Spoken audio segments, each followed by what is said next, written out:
e eu vou pedir que você abra a sua Bíblia lá em Efésios. Efésios capítulo número 3.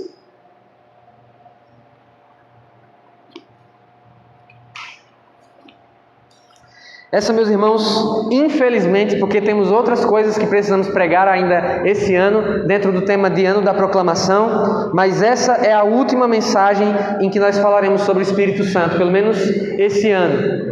Temos já, essa é a 9ª mensagem em que temos pregado sobre a obra do Espírito, sobre o ministério do Espírito Santo, sobre a liderança do Espírito Santo, sobre os aspectos do nosso relacionamento com o Espírito Santo, e encerraremos hoje com um tema que eu quero dizer e você vai repetir comigo em nome de Jesus. Onde o Espírito nos levará. Repita comigo. Onde o Espírito nos levará. Efésios capítulo 3, vamos ler a partir do versículo 14. Quem achou, dá um glória a Deus. Glória a Deus. Se você não achou, diz eu também dou glória. Efésios capítulo 3, a partir do versículo 14. Mesmo assentados, mas com reverência à palavra do Senhor, diz assim o texto. Por essa razão, ajoelho-me diante do Pai, do qual recebe o nome toda a família dos céus e na terra. Oro para que, com as suas gloriosas riquezas, Ele os fortaleça no íntimo do seu ser, com poder, por meio do seu Espírito, para que Cristo habite no coração de vocês mediante a fé. E oro para que, estando arraigados e alicerçados em amor, vocês possam, juntamente com todos os santos, compreender a largura, o comprimento, a altura e a profundidade, e conhecer o amor de Cristo que excede todo conhecimento, para que vocês sejam cheios de toda a plenitude de Deus. Aquele que é capaz de fazer infinitamente mais do que tudo o que pedimos ou pensamos, de acordo com o seu poder que atua em nós, a Ele seja a glória na Igreja e em Cristo Jesus, por todas as gerações, para todo o sempre. Você diz junto com o texto? Amém. Amém, amados. Onde o Espírito nos levará? Eu, enquanto meditava nessa palavra, enquanto preparava essa mensagem, eu me lembrei de quão péssimo guia turístico eu sou. Me lembro que certa vez eu morava em Caruaru há um mês e vinha andando ali na Avenida Portugal, já na parte mais baixa, parou um carro apressado. Você acha que a pessoa estava atrasada? Eu morava em Caruaru há um mês, né? Não era daqui da cidade, vim de Arco Verde. E aí o camarada parou o carro, aquele desespero. Meu amigo, me diga aí onde é que fica a Unip. Em vez de eu ter sido humilde e ter dito, meu amigo, eu não sei. Eu tinha passado na Unip a semana anterior, passado perto da Unip. Eu achei que eu sabia onde era. Aí expliquei lá para ele. Daqui a pouco eu ando um pouquinho, fui olhar um negócio assim. Quando eu olhei, vi a ponta da Unip assim, na direção oposta da qual eu tinha ensinado ao rapaz. Quem já andou comigo no carro com Maíra já percebeu, inclusive, mesmo utilizando o mapa, como eu sou um copiloto complicado assim de lidar, né? Maíra, ela sente muita dificuldade porque a gente está dirigindo, a gente também não conhece muito Caruaru, né? Até o que a gente conhece, a gente ainda às vezes usa o mapa de novo, né? Para não ter perigo. Aí a gente vai andando, vira na próxima, o mapa está dizendo para virar na próxima. Aí Maíra, a próxima é essa ou a próxima outra? É a próxima, aí vira, não era ela, o mapa enganou a gente. Eu não sou um guia turístico muito bom. Mas eu me lembrei também, enquanto preparava essa mensagem, de uma vez que a gente foi para o Vale do Catimbau, o Canyon do Nordeste, bem famoso lá perto de Buíque. Quem é que já foi? Já conhece? Conhece não, né? Conhece. A gente devia fazer uma excursão para o Vale do Catimbau. Coisa mais linda do mundo. E um dos guias que tinha lá é um indígena, né? Porque Buíque é uma cidade com presença, né, da tribo Capinauá, ela é originária daquela terra, inclusive. E o indígena, o guia lá chamava Jura. O que fizeram de brincadeira com o nome desse guia? Era Jurandi, na verdade, o nome dele. Mas aí, eles diziam, me chama de Jura. Pensa numa besteira que ele foi dizer para o povo chamar ele de Jura. Olha, e pensa aí, eu sei que você está pensando num monte de brincadeira com esse nome agora, né, com o guia. Mas era incrível, eu ficava impressionado porque com esse meu senso de direção que eu acabei de dizer para você, parecia que eu estava andando em círculo no meio da trilha. Eu disse, Aí não acabou de passar por aqui, aí daí a pouco eu via, na verdade, que quando eu achava que tinha passado era lá mais embaixo, porque tem pedra, tem rocha, tem a parte mais estreita, né? E incrivelmente aquele guia conhecia como a palma da mão e dizia o nome da pedra e o que o povo fazia, a pintura que tinha lá, de onde era. Agora imagina que aquelas pessoas que estão ali comigo, se elas não confiam no guia turístico, ele não sabe nada. Alguém que já viu alguma vez? Eu já vi uma vez. Pronto, você vai ser nosso guia. Deixa esse guia para lá. Para qualquer situação de andar em um lugar em que eu não conheço, eu preciso de um guia que conhece bem o caminho. E nós dizemos e temos falado nos domingos que o Espírito Santo é aquele que lidera a igreja, é aquele que guia a igreja. Mas quantos de nós se perguntam onde o Espírito deseja nos levar? Porque se esse é o guia em quem nós devemos confiar, em quem nós devemos depositar a nossa confiança de que Ele conhece o caminho, precisamos ter um resultado. Quando eu estava lá na trilha, tinha lá a pedra do cachorro. Ele disse, isso aqui é a pedra... Não, pedra do cachorro não, a pedra do, meu Deus... Esqueci o nome lá, de um animal. Aí quando ele disse, é porque o animal aqui eu olhava, tudo bem, se diz que é esse bicho aí, tá tudo certo. E a trilha tinha como finalidade chegar a esse lugar, chegar a essa pedra lá, aquela formação rochosa. Então sabíamos qual era o resultado final, onde é que nós queremos chegar.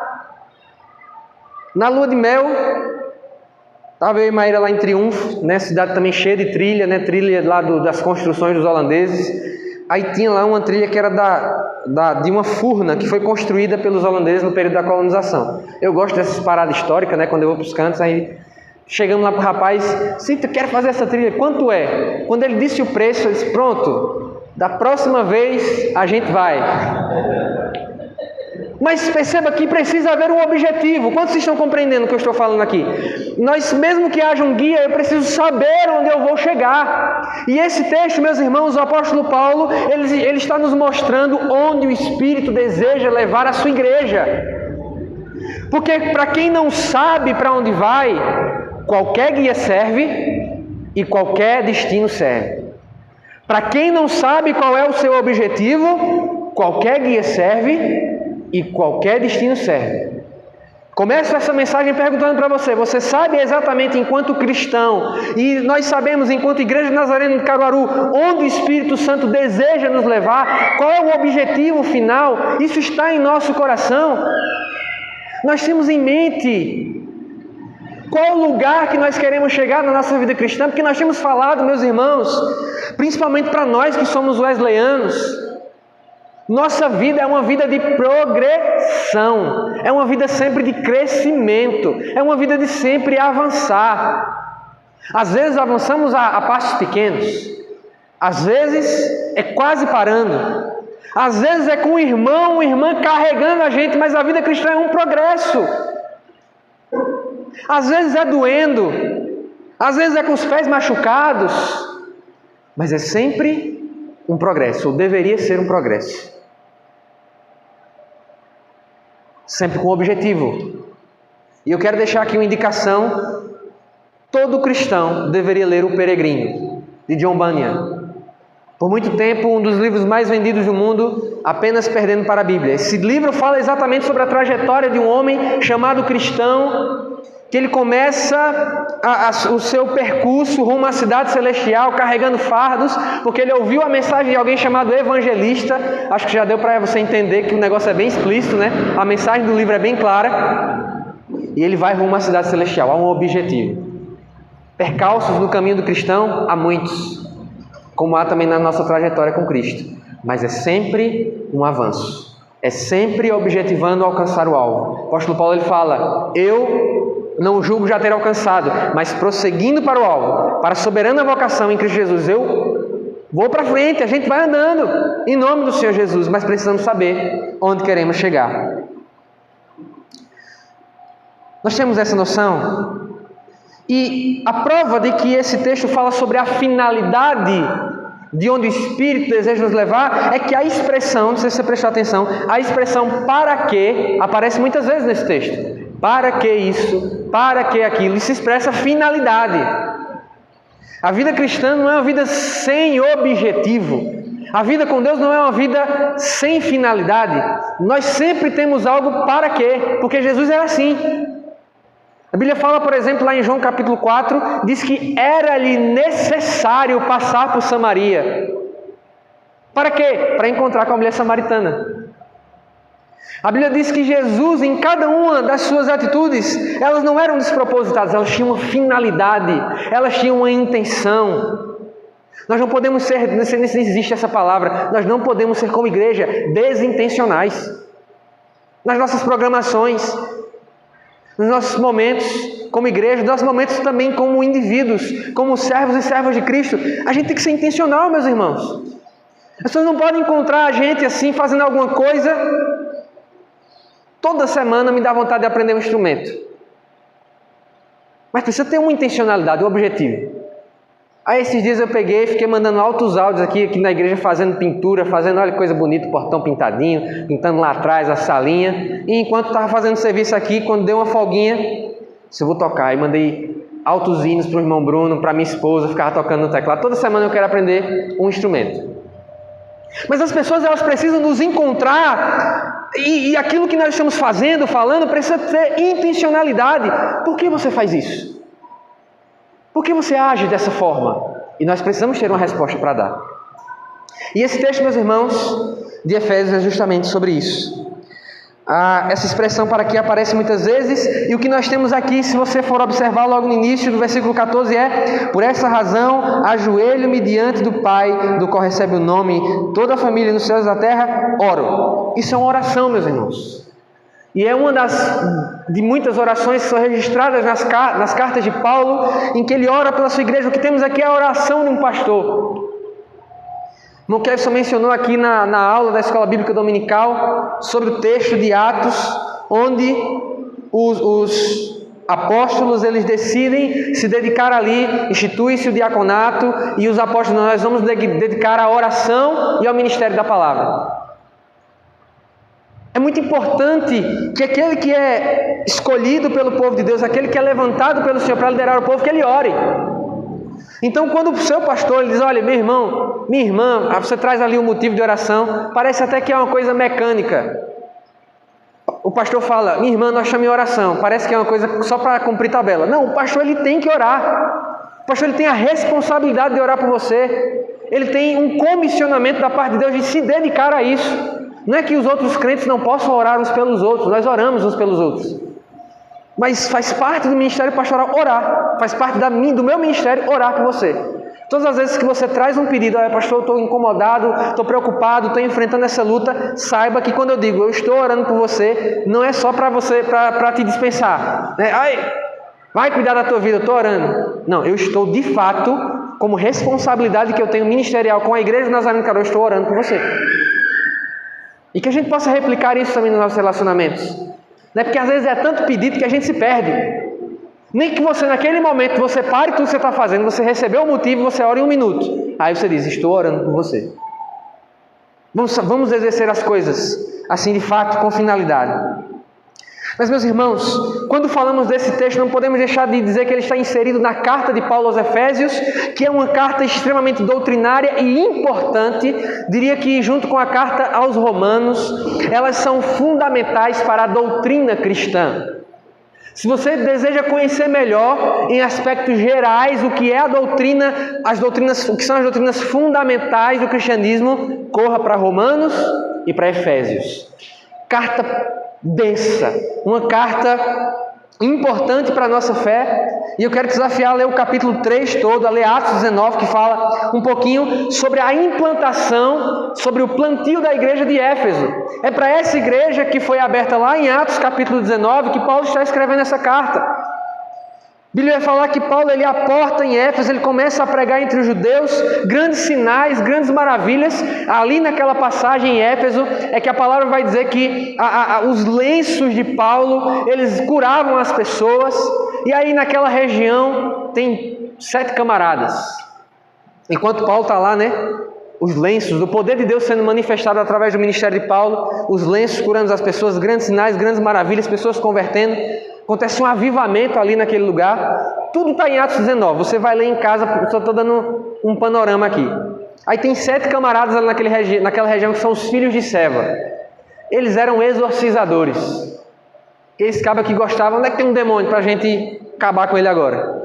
Eles gostavam dessa brincadeirinha. E eles começaram a mudar a brincadeira. Paulo começa a ficar famoso na cidade, né? O ensino dele começa a se espalhar. Aí esse camarada chega no demônio e diz: olha, em nome de Jesus, a quem Paulo prega, sai.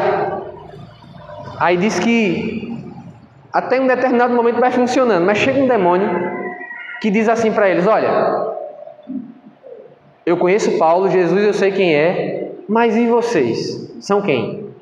Diz que esse camarada endemoniado deu uma pisa em 7 homens. Mas aí em contrapartida diz o texto que a palavra de Deus se espalhava. O poder de Deus fazia o reino avançar ali em Éfeso de tal forma que Paulo pregava, foi expulso da sinagoga, ninguém aguentou a mensagem de Paulo na sinagoga, os judeus ali, legalistas. E ele começa a pregar na escola de Tirano. Prega ali naquele lugar, muitas pessoas se convertem e há um avivamento tão grande na cidade que as pessoas começam a trazer os seus objetos de adoração. Éfeso era uma cidade conhecida pela adoração de Diana. Alguns textos, o seu texto provavelmente se for NVI, vai aparecer Ártemis. A mesma pessoa, a mesma criaturinha. Era conhecida por essa adoração e as pessoas começam a trazer, começam a confessar aquilo, as más obras que elas praticavam. Porque, abrindo parênteses aqui, não existe avivamento sem confissão de pecado. Todo lugar que acontece avivamento tem confissão de pecado. Tem arrependimento. Eles começam a declarar suas más obras, a jogar os seus ídolos, jogar os seus amuletos, aquilo que era objeto de adoração deles, de modo que Lucas, que não era quase nada detalhista, diz que a soma daquilo que foi depositado, que foi queimado, que foi destruído ali, dava 50 mil dracmas. Lembre que uma dracma é um dia de um trabalhador. Fiz a conta em casa de R$150 um trabalhador braçal. Estamos falando aí de algo perto de 8 milhões de reais. Destruído tudo. Por causa da pregação do Evangelho. E é para essa Éfeso, envolvida nesse tipo de adoração que envolvia essa divindade Diana, mas que misturava com misticismo persa, misturava com outros tipos. Por quê? Porque era uma cidade onde afluíam muitos tipos de cultura. Então era uma cidade muito dada à religiosidade, à crendice. Era como chegasse assim: você só está pregando, que bom, mais um, né? vai lá pregar também naquele canto lá. Mas onde o Evangelho chega com demonstração de poder, ídolo nenhum fica de pé. E acontece aquele avivamento naquela cidade, depois tem uma confusão. Leia Atos 19 para você entender maiores detalhes, embora eu tenha falado bastante. E aí o que acontece, meus irmãos? O Evangelho é pregado e o apóstolo Paulo, voltando aqui para o texto do capítulo 3, ele diz: por essa razão. Sempre quando você vai ler, né, lembre-se que a Escritura, tem até um vídeo do nosso irmão Kevson lá na rede social dele falando sobre isso. Quando a Bíblia ela foi escrita, não tinha essa divisãozinha de temas, versículos, capítulos. É tudo um texto só, é uma carta. Ninguém aqui que escreveu, quem é da época da carta, né? Ninguém aqui que escreveu carta, escreveu uma carta dividindo com numerozinhos. É para a pessoa que está recebendo a carta se localizar. Era uma carta, uma epístola. Era um texto corrido. Então, quando você estiver lendo, não se apega demais a esses temas. Vê como ele começa. Por essa razão. Ele está remontando a algo que ele falou anteriormente. E são duas coisas aqui. Em primeiro, é a oração que ele faz em Efésios capítulo 1. Ele retoma essa oração. E em segundo lugar, ele retoma aquilo que ele está falando no capítulo 3. Lembra que eu falei sobre a cultura de Éfeso? Um povo muito voltado à religiosidade, que adorava, né, um monte de coisas, uma cidade muito cosmopolita. Era tipo Caruaru, cidade de referência. Vinha todo mundo de todo canto, fazia de todo jeito. E uma coisa que é marcante, a gente já falou sobre isso aqui também em outro momento, uma coisa que era marcante na religiosidade, na adoração pagã que fazia parte da religiosidade em Éfeso, era o conceito de mistério. Né, que os cristãos até hoje usam esse conceito, mas lá tinha um outro significado. E quando Paulo diz por essa razão, ele retoma aquilo que ele diz desde o início do capítulo 3. Ele fala ao longo do início do capítulo que a ele foi confiado um mistério. Veja como Paulo é esperto, meu irmão.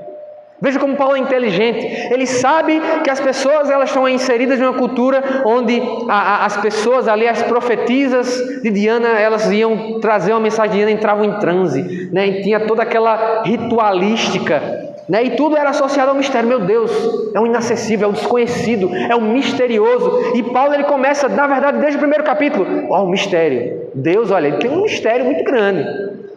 Quem aqui já não passou por essa situação? De estar sentado numa mesa de restaurante, aí ouve alguém dizendo, olha, eu vou dizer um negócio, mas é segredo. Parece que o ouvido cresce. Parece que fica desse tamanho a orelha. Você vai aproximando assim. É como Paulo estivesse fazendo isso. Eu vou até descer aqui, que eu vou contar também um segredo que Paulo contou. Capítulo 3. Desde o começo do texto ele está dizendo, eu vou contar um segredo para vocês. Agora assim, é um mistério antes da fundação, e os Efésios assim, porque essas cartas elas eram lidas na igreja quando elas chegavam. Olha, chegou carta do Paulo, né? Vamos ler. E Paulo desde o começo, olha, aqui tem um mistério, tem um segredo. E as pessoas, sim, vai. Que nem aquela série ruim que acaba com a gente, que a gente assiste um capítulo, vai terminando o capítulo, aí pá, aquele acontecimento aí. Pronto. Eu tô assim, com uma série que só sai episódio por semana. Mata o coração da gente. Paulo vai fazendo isso, olha.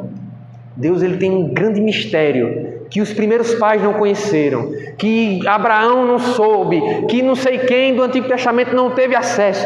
E o povo, sim, vai dizendo. Vai contando, vai fazendo assim, faz assim também. Para eu dizer qual era o mistério que Paulo contou. Cristo uniu consigo todos os povos. Esse era o grande mistério escondido desde o tempo antigo, que os judeus não conseguiram compreender. Deus, e é isso que ele fala ao longo do capítulo 3, ele fez um só povo, com judeus e gentios. Esse é o maior de todos os mistérios. Como um Deus tão poderoso consegue reunir pessoas tão diferentes para cumprir um objetivo de glorificar o seu nome. Não há nada que se compare a esse mistério. Tem gente que tem mistério com abraço, tem gente que tem mistério, né, com o jeito que fala, tem gente que tem mistério com o dente de ouro, mas o verdadeiro e poderoso mistério da Escritura é como Deus faz um só daquilo que o mundo separou, daquilo que o mundo dividiu. E é por essa razão, então, que eles, olha, eu me ajoelho diante do Pai. Meus irmãos, na cultura judaica, o comum é as pessoas orarem de pé. Quando Paulo diz eu me ajoelho, ele está com isso dizendo duas coisas. Em primeiro lugar, o motivo da minha oração, ele é relevante. Ele exige que eu me humilhe mais, que eu me angustie mais. Fala de uma oração muito mais ardente. Em segundo lugar, eu me ajoelho porque a autoridade do Senhor me leva a fazer isso. Eu me ajoelho diante do Pai. E parece uma expressão tão estranha para nós. Como é que alguém se ajoelha diante de um pai? Como é que alguém que chama uma outra pessoa, isso aqui é meu pai, essa pessoa se ajoelha diante do pai? Olha, parece uma coisa contraditória, mas aqui é um jogo de palavras, porque ele diz, do qual recebe o nome toda a família. Menciona a palavra pater, e depois fala de pátria, que é como está traduzido aqui família. Ele faz um jogo de palavras. Mas eu queria que a gente parasse para pensar, dentro desse objetivo que o Espírito Santo nos leva como igreja a experimentar, que a gente enxergue a paternidade de Deus de forma mais completa. Porque no conceito moderno de paternidade de Deus, é incapaz que alguém se ajoelhe diante de um pai que afaga, que dá carinho, que é o colo, que é o abraço, que a gente cantou aqui. Não posso viver longe do teu amor, não posso viver longe do teu abraço, não posso viver longe do teu afago. Mas nós precisamos entender aqui o conceito de paternidade, embora não exclua esse aspecto afetivo, carinhoso, afetuoso de Deus, Paulo tem um outro conceito em mente. Precisamos entender que a Bíblia ela não foi escrita no século 21. Quando Paulo diz eu me ajoelho diante do Pai, ele tem um outro conceito de Pai. O Pai, dentro do sistema judaico, é aquele que governa. O Pai é aquele a quem a família se remete. O pai é aquele onde há muitas famílias ao redor dele. Na cultura judaica, para quem morava em tendas, e isso aconteceu com o povo de Israel, a tenda do pai é a tenda que fica no centro. Por quê? Porque quando vem o inimigo, o grito parte do centro para as outras tendas que estão ao redor. O pai é aquele que abençoa, cuja bênção é muito importante, e cujos filhos respeitam, independente de estarem casados, de desenvolverem a sua vida. Há um outro senso de pai, um senso de pastoreio, um senso de cuidado, um senso de disciplina, um senso de autoridade. Por isso que esse pai é um pai ao qual nos ajoelhamos. Precisamos ter um conceito mais completo de paternidade se queremos cumprir o objetivo que o Espírito tem para nós, se queremos chegar a esse lugar. E Paulo está fazendo essa oração diante desse pai, e ele está também nos dizendo: olha, reconheça essa paternidade completa de Deus, abraça o Deus que abraça, mas abraça também o Deus que disciplina, o Deus que corrige, o Deus que governa, o Deus cuja tenda está no centro, e quando Ele dá o grito que é guerra, a gente vai para a guerra. O Deus que quando dá o grito e chama para se reunir as tendas que estão ao redor, nós vamos para aquela tenda que está no centro.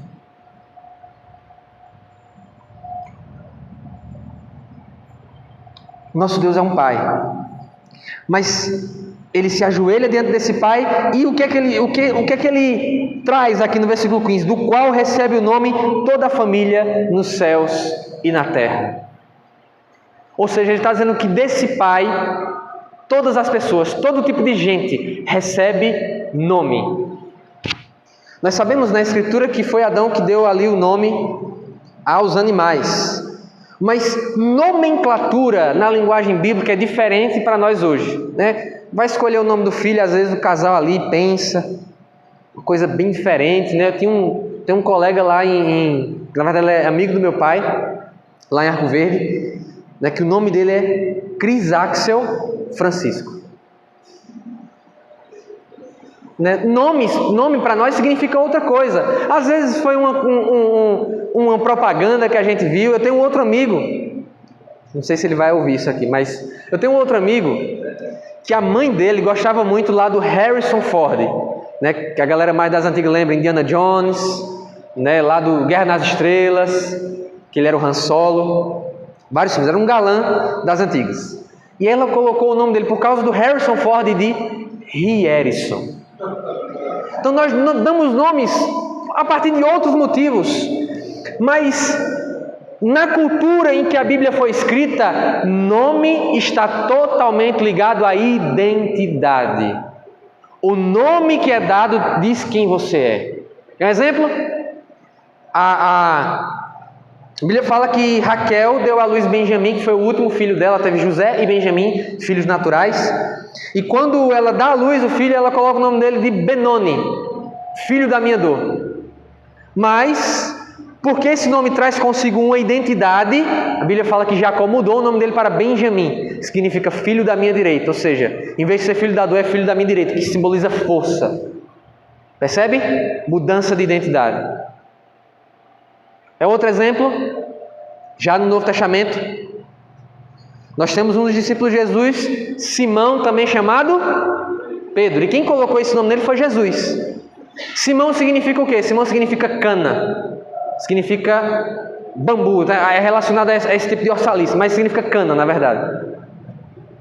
O que é que a cana faz? Ela dobra, ela curva. Aí Jesus diz: você não é mais Simão, você é Pedro. Petrus, pedra. Ou pequenos fragmentos de pedra. Pedra não se dobra. Ressignificou ou não ressignificou? Quando Paulo está dizendo, olha, do qual tem o nome toda a família na terra, do qual recebe o nome toda a família na terra, ele está dizendo, olha, aquilo que Deus nomina traz consigo uma identidade. Se nós somos chamados de igreja, se nós somos chamados de de raça eleita, nós somos chamados de povo escolhido, se nós somos chamados de sacerdócio real, Deus com isso, ao nos chamar dessa forma na Escritura, Ele está estabelecendo uma identidade.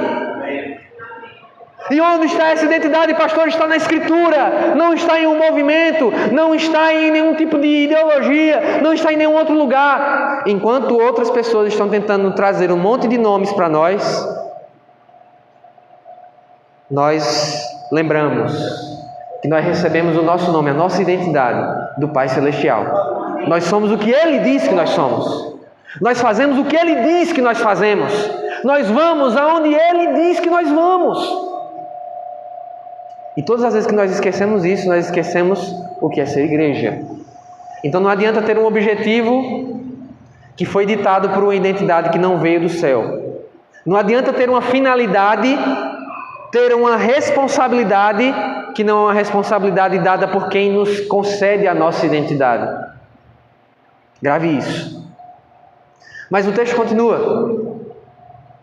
Ele diz que a oração dele é para que com suas gloriosas riquezas ele os fortaleça no íntimo de seu ser com poder. Agora, o que significa dizer, o que é que o apóstolo Paulo está dizendo em fortalecer no íntimo do seu ser? Em primeiro lugar, que a obra do Espírito é uma obra que sempre, vou dizer de novo, sempre é de dentro para fora. Não é espiritual, não é cheio do Espírito Santo só quem manifesta exteriormente sinais do poder do Espírito Santo, mas é principalmente quem tem o seu interior preenchido, governado, guardado e cuidado pelo Espírito de Deus. Significa em primeiro lugar isso. Mas o que significa o homem interior? Algumas traduções trazem o coração, né? O que significa isso? São expressões que a Escritura usa para definir três coisinhas que a gente conhece melhor. A primeira delas é razão. Quando se fala do homem interior, fala da nossa razão, daquilo que nós podemos compreender de forma racional. Deus criou você com cérebro, meu irmão. Deus criou você com inteligência, minha irmã. E essa inteligência, ela tem o objetivo, a oração de Paulo, na verdade aqui, é para que a nossa razão, a nossa inteligência, ela seja capacitada com poder. Porque inteligência sem poder não vai a lugar algum. Já dizia Hernandes Dias Lopes, e antes dele dizia aí o Wayne Bounds, que ortodoxia, né, uma fé racionalmente estruturada na palavra, muito bem arquitetada, ela sem poder, sem a vida do Espírito, sem a capacitação do Espírito, ela mata. Ela mata. Ortodoxia sem o Espírito, pregação correta, pregação ortodoxa, pregação bíblica, sem a vida que o Espírito traz, mata. Por quê? Porque ela fala só a razão. E o nosso homem interior não é só razão, ele também é consciência. Ele é consciência. Por exemplo, o apóstolo Paulo, ele falando a respeito da liberdade lá em Romanos, lá em 1 Coríntios, ele diz, olha, tenham cuidado para não agirem contra a consciência quando vocês exercem a liberdade de vocês. Então, quando o Espírito ele quer capacitar o nosso ser com poder, ele quer capacitar bem a nossa consciência. O que é consciência? A percepção diante das decisões. É a capacidade de reflexão. Tem pessoas, infelizmente no meio cristão, que elas agem, como diz o tolo lá de Provérbios, que agem irrefletidamente, inconscientemente, inconsequentemente. O que é usar a consciência? É saber que os meus atos, as minhas palavras, elas têm uma consequência com elas. E Paulo está dizendo que o Espírito, quando ele enche, a oração dele, olha, eu desejo que o Espírito encha de poder o homem interior de vocês, ele está falando também sobre a consciência. Tem pessoas que precisam urgentemente de que o Espírito Santo age na consciência delas, porque são impulsivas, agem no primeiro pensamento, tem uma ideia, oxe, show de bola, vamos lá. Tem uma ideia para determinada coisa, é isso. Primeiro pensamento que vem à mente fala. O Espírito Santo, ele quer encher a minha e a sua consciência para que a gente não haja irrefletidamente. Mas não precisamos ser aqueles que agem no primeiro impulso, na primeira vontade. E a terceira coisa, expressa aqui no texto, que tem a ver com o íntimo do ser, com o homem interior, é justamente a vontade. Ou seja, o poder do Espírito Santo pode preencher a nossa razão, ele pode preencher a nossa consciência, ele pode preencher a nossa vontade. Isso é especial para nós nazarenos, porque nós definimos o batismo com o Espírito Santo como pureza de intenção. Uma das formas que definimos o processo de enchimento do Espírito Santo é que ele age, isso também significa intensificação, ele age na nossa intenção. A nossa vontade ela é capacitada pelo Espírito Santo. Ela não é apenas a nossa vontade, é a vontade governada pelo Espírito. É o desejo governado pelo Espírito. É a intenção governada pelo Espírito de Deus. E é exatamente isso que ele fala. No íntimo do seu ser, com poder por meio do Espírito Santo. Porque é um poder que apenas o Espírito pode conceder. Porque todas as vezes que um outro poder governa o interior do homem, a razão dele vai obedecer a esse poder, a consciência dele vai obedecer a esse poder, e a vontade vai obedecer a esse poder. Vocês conseguem entender o que eu estou querendo trazer com isso? Você consegue compreender que se o poder que não seja do Espírito Santo atuando em nós, seja o poder da carne, seja o poder do sistema do mundo, nossa consciência, nossa vontade e nossa razão serão liderados e caminharão na direção do poder que se faz presente em nosso interior. É por isso que o tempo todo a Escritura manda: sejam cheios do Espírito Santo, sejam cheios do Espírito Santo, que aí sua vontade, sua consciência e sua razão vão ser governadas por Ele. Amém? E quais são as 3 finalidades desse poder? Onde o Espírito Santo, então, a partir disso, vai nos levar? Em primeiro lugar, ele diz: para que Cristo habite no coração. O poder do Espírito Santo é para que Cristo habite, para que Ele seja morada. A segunda coisa que ele fala é que, para que vocês possam compreender. Olha aí o versículo 18. Ele diz: vocês possam juntamente com todos os santos compreender a largura, o comprimento, a altura e a profundidade e conhecer o amor de Cristo.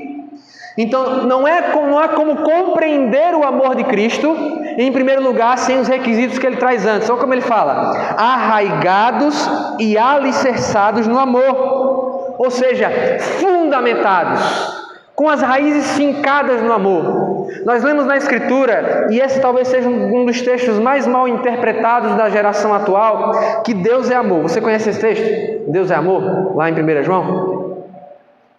E C.S. Lewis, lá no século XX, ele fez uma advertência que serve para hoje. Ele diz: a afirmação bíblica de que Deus é amor pode ser rapidamente confundida pelo nosso coração de que o amor é Deus. Ou seja, tudo que eu amo vem de Deus. Isso é muito perigoso. Não é o amor que define quem é Deus. É Deus quem define quem é o amor. Tem até uma frase que eu vi lá no David Ricker, baseado nesse texto do C.S. Lewis: 4 amores. Outra indicação para você ler aí. Deus é amor, mas não é o amor que define Deus. Não é o amor que nós temos que define que Deus está no negócio. Ah, pastor, eu amo isso aqui. Ok, mas Deus ama isso que você está dizendo que ama? Isso que você ama glorifica a Deus? Esse depósito de amor é um depósito de amor que tem como objetivo final a glória de Deus? Então tenha cuidado se as respostas forem não. Como a gente tem falado desde o começo do ano, tudo que amamos fora do amor de Deus é idolatria. Tudo que amamos fora do amor de Deus servem à idolatria. Arraigados, alicerçados no amor que não pode ser definido fora de Deus. Dei uma história de que Charles Spurgeon era um camarada que assim, ele não tinha muita papa na língua, né? Diz que uma vez a irmã chegou para o Charles Spurgeon e disse: pastor, eu quero adorar o Senhor, eu tenho um negócio dentro de mim. Aí disse que estava ali uns irmãos: ok, minha irmã, adore aí o Senhor. Ela disse: não, mas eu queria que fosse em tal programação, em tal... Então você precisa que seja naquele lugar para você adorar o Senhor. E ali a conversa vai direcionar, ele vai mostrar onde estava de fato o coração dela. Onde está alicerçado o nosso coração, meus irmãos? Onde está arraigado? Será que está arraigado em solo firme? Outra palavra que ele usa, alicerçados. Onde está alicerçado o nosso amor, meus irmãos? Está alicerçado em solo firme, ou na primeira chuva, ou na primeira machadada que der, a raiz tomba. Alicerçados em amor. Nós só podemos então atingir esse objetivo de compreender o amor em Cristo se já estamos alicerçados no verdadeiro amor. Mas ele coloca um outro requisito aqui maravilhoso, e que já temos falado sobre ele há muito tempo: juntamente com todos os santos. Não tem como a gente compreender de fato o amor de Cristo se nós não estamos juntos. Eu preciso de você para compreender o amor de Cristo. Diga para a pessoa do seu lado: eu preciso de você para compreender o amor de Cristo. Enquanto nós não estivermos juntos, enquanto nós não tivermos esse senso de unidade, enquanto não tivermos o senso de que participamos de um corpo, não compreenderemos por completo o amor de Cristo. Isso é um requisito, isso é uma obrigação, isso é uma responsabilidade para a igreja. Compreender o amor de Cristo exige que estejamos juntos com os santos. E aí ele vai dizer, para compreender então a largura, o comprimento, a altura e a profundidade. Há muitas expressões para definir isso aqui. Parece que o autor, o apóstolo Paulo, está reprisando aquilo que Zofar, amigo de Jó, falou lá no texto de Jó, capítulo 11. Ou então a própria carta de Paulo, né? Ou profundidade das riquezas, Romanos capítulo 11, da sabedoria e do conhecimento de Deus, quão insondáveis são os seus caminhos, quão impenetráveis são os seus juízos. A gente vai comparar essas medidas do apóstolo Paulo com a cruz. Mas quando se fala de compreender o amor de Cristo, quando se fala da largura, meus irmãos, precisamos pensar que esse amor, que nós só compreendemos vivendo em comunidade, ele é largo, porque ele é de eternidade a eternidade. Ele é o Cordeiro que foi morto antes da fundação do mundo, antes que eu e você pudéssemos expressar qualquer palavra de amor, ele já nos amava.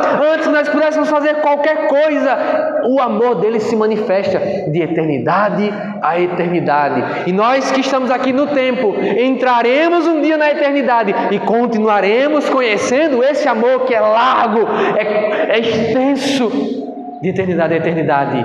Eu sou. Mas esse amor também fala de comprimento. Ele abraça muita gente, meus irmãos. Ele abraça a gente do Antigo Testamento, ele abraça a gente do Novo Testamento, ele abraça a gente de todos os povos, tribos, línguas e nações.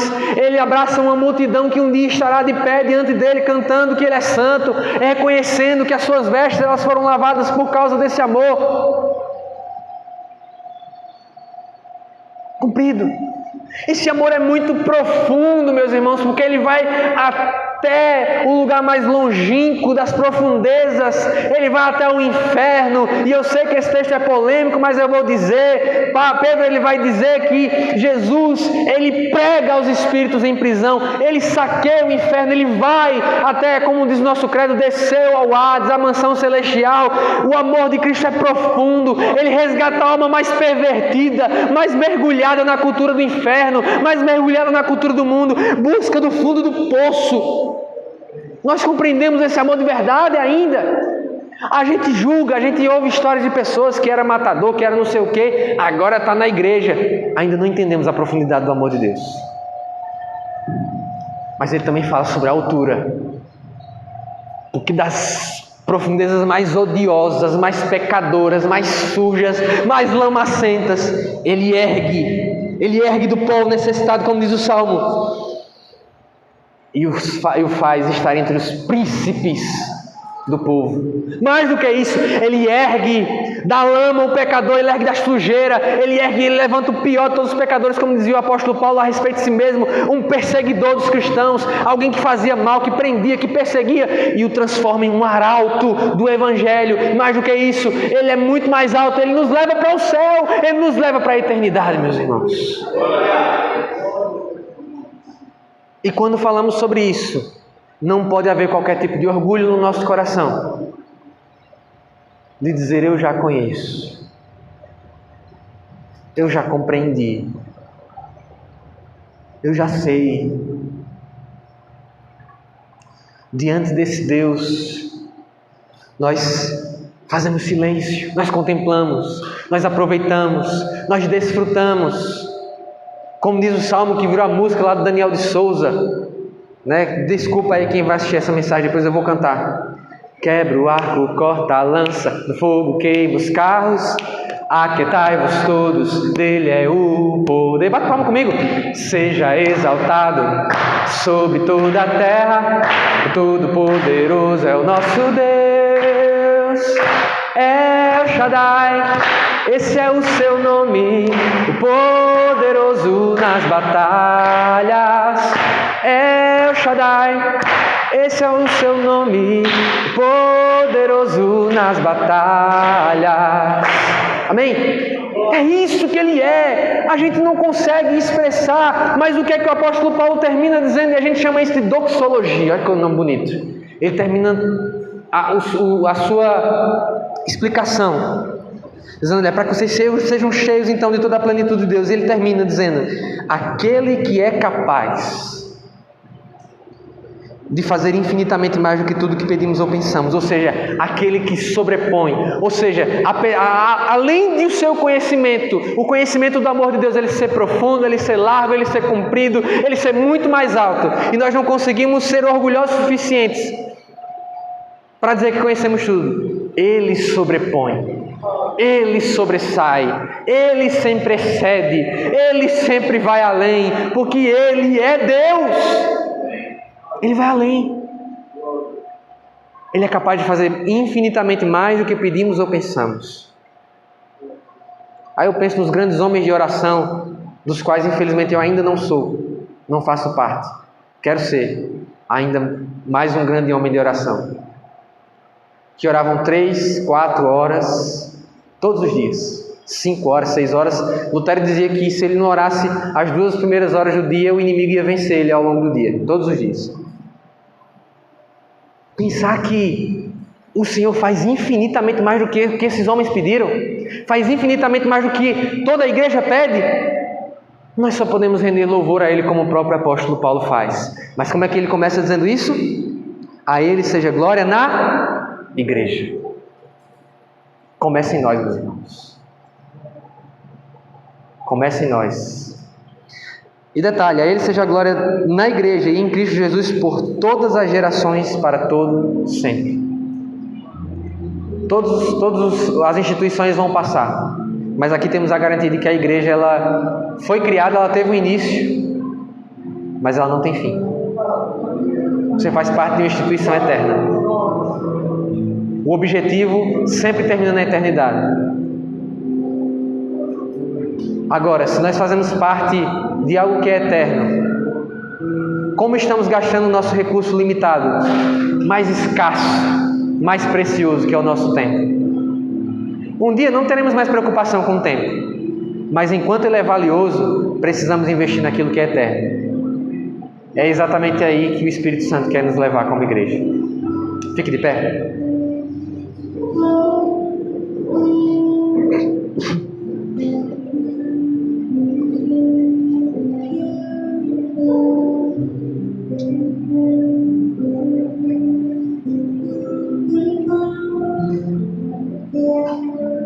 Queria que você fechasse os seus olhos, você colocasse sua vida diante do Senhor essa manhã e pedisse: Senhor, eu quero compreender o Teu amor, Pai.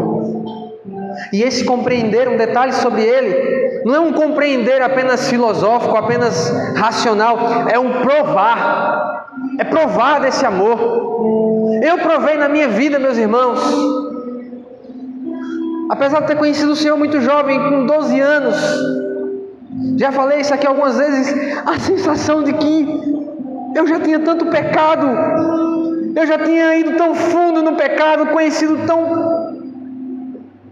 tantas tristes realidades que o pecado vai apresentando, a cara horrenda que ele tem. Eu soube que havia algo de sublime nessa palavra que nós temos aqui. E esse texto, meus irmãos, ele é tão precioso, porque ele é um texto anti-orgulho, ele é um texto anti-altivez, ele vem para matar qualquer presunção do nosso coração. Eu já sei de tudo, eu já tenho muito tempo de igreja, Eu já li a Bíblia não sei quantas vezes. Esses dias eu vinha com o Uber e a gente vinha conversando. Foi até uma conversa muito triste, inclusive. E ele disse: eu li a Bíblia 9 vezes. E a partir daí ele começou a dizer tanta coisa que a pergunta imediata era: meu amigo, você leu a Bíblia como? De olhos fechados? E meus irmãos, quando a gente deixa que o orgulho separe a gente do conhecimento do amor de Deus, de provar desse amor, é como se a gente lesse a Bíblia de olhos fechados.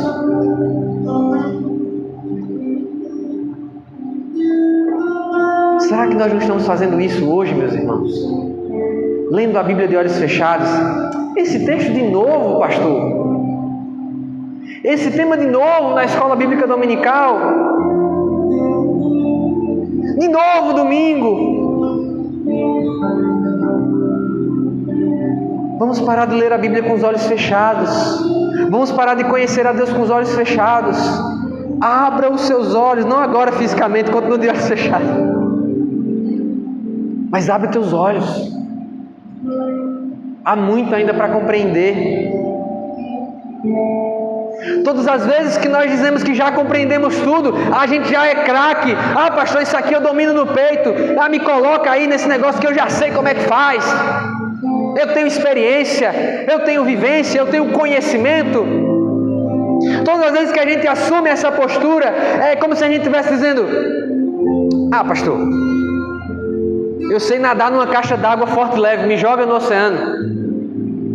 Ah, pastor, eu sei nadar numa piscina de criança, me joga no Atlântico, que eu vou saber o que fazer. É exatamente isso que nós temos feito como igreja. A gente está no oceano, achando que a gente está tomando banho numa piscinazinha de criança.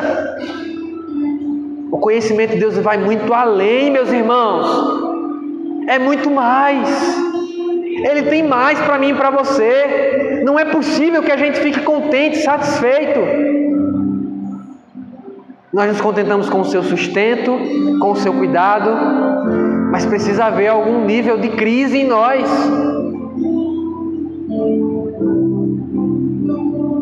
Conheçamos e prossigamos em conhecer o Senhor. Pai, nós te agradecemos, ó Deus, por essa manhã. Nós te louvamos, ó Deus, por tua bondade, por tua fidelidade, porque o Senhor ama essa igreja, Pai. Nós sabemos que o Senhor ama esse povo, mas Deus, que essa manhã saímos com a certeza que nós também te amamos, que nós também queremos conhecer o amor de Cristo, que nós sabemos exatamente onde o Espírito Santo vai nos levar, que a gente comece a tratar com o respeito, a honra devida a esse guia, nas nossas orações, na nossa vida diária com Deus, que a gente deixe a nossa consciência, a nossa vontade, a nossa razão serem preenchidas com esse poder, esse dunamis que nos capacita, porque se formos cheios de outro poder, seremos guiados por ele. Que o Senhor possa, em nome de Jesus, essa manhã, nos dizer exatamente onde o Senhor deseja nos levar. E para aqueles entre nós que acham que já pararam, que acham que já deu, que acham que já está bom, Deus está dizendo: caminha mais uma milha, anda mais um pouco, vai mais profundo. Mas está doendo, Senhor.